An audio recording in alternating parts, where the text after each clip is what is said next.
tunapoona kuna chanjo inatolewa na serikali, lengo lake ni kuimarisha kinga kwa watoto wale ambao wanapaswa kupata chanjo.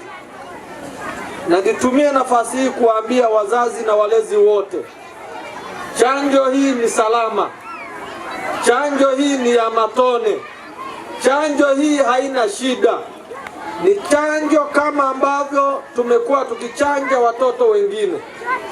Nia ni katika kuona kwamba tunaongeza na kuimarisha kinga kwa watoto wote wenye umri wa chini ya miaka 10. Imani yangu kwamba katika siku hizi 4 ambazo tunaenda kufanya chanjo hii, kwanza tutawafikia watoto wote ambao wako shuleni wachanjwe na kuwekewa alama. Lakini nilipata pia taarifa kupitia watendaji wa kata, maafisa tarafa, kwamba timu ya wataalamu imepita pia huko kwenye vijiji kutoa elimu kwa wenye viti wote wa vijiji.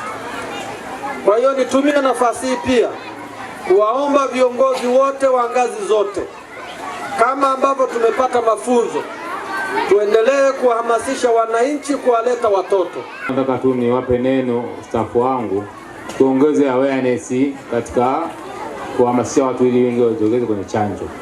Tunatumia PA, lakini tunatumia hata vile pembe na vitu vingi, bidhaa zingine, ili kwamba elimu iwafikie, kwa sababu tuna siku chache sana.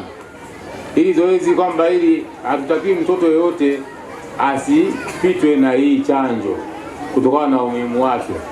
Kwa hiyo hapa leo tunaanza Kakola, lakini huko maeneo ambayo tunafanya vile vile hasa pembezoni, taarifa ziwafikie ili wengi waweze kuchanja.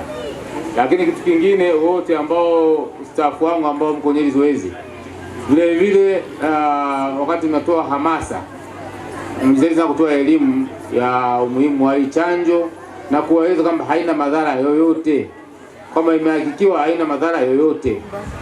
Zoezi letu la chanjo la polio ya matone limeanza leo tarehe 24 na litaisha tarehe 27 mwezi wa 3 mwaka 2026.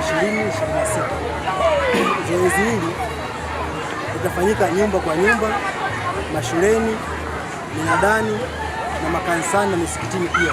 Kote wahudumu wa afya wa wilaya nzima mjipanga katika kufika katika sehemu. Chanjo hii ya polio ya matone ni salama na imethibitishwa na Shirika la Afya Duniani. Kwa Tanzania, shirika letu la TMDA limethibitisha pia kama chanjo hii ni salama.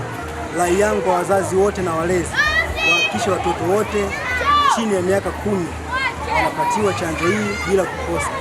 Chanjo hii ni muhimu, pia inazuia watoto kupata ulemavu wa kudumu, pia kusababisha kifo.